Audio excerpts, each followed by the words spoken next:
السلام علیکم معزز سامعین کرام، آج میں نے آپ کو احتلام کے بارے میں بتانا ہے کہ یہ جو احتلام کا مرض ہے اس سے کیسے بچا جا سکتا ہے۔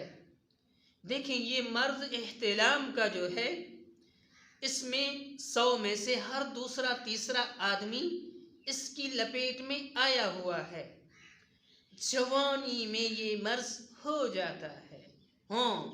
یہ احتلام کا آنا ایک یعنی کہ نارمل روٹین میں یہ روزمرہ کا مسئلہ ہے، اور خاص طور پر جن کی شادی نہیں ہوئی ہے تو ان حضرات کو تو احتلام آ ہی جاتا ہے۔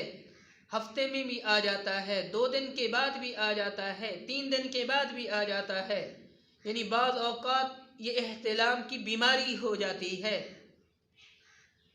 تو اگر نارمل روٹین میں آئے یعنی 15 دن بعد، 20 دن بعد، 10 دن بعد، تو اس سے کچھ نہیں ہوتا۔ اگر یہ دوسرے تیسرے دن آتا رہے تو پھر جسم کمزور ہونا شروع ہو جاتا ہے۔ یاد رکھنا، جسم کمزور ہو جاتا ہے، ڈھیلا ہو جاتا ہے، کمزوری آ جاتی ہے، دماغ کی کمزوری آ جاتی ہے۔ تو احتلام کے لیے جن کو یہ بیماری ہو، احتلام زیادہ آتا ہو، تو اس کو چاہیے کہ نیم کے پتے 2 تولے پیس کر ٹکیا بنا کر 5 تولے گائے کے دودھ میں جلا دیں۔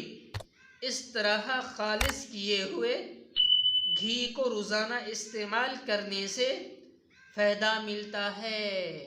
یاد رکھنا، یہی بہترین نسخہ ہے احتلام سے بچنے کا۔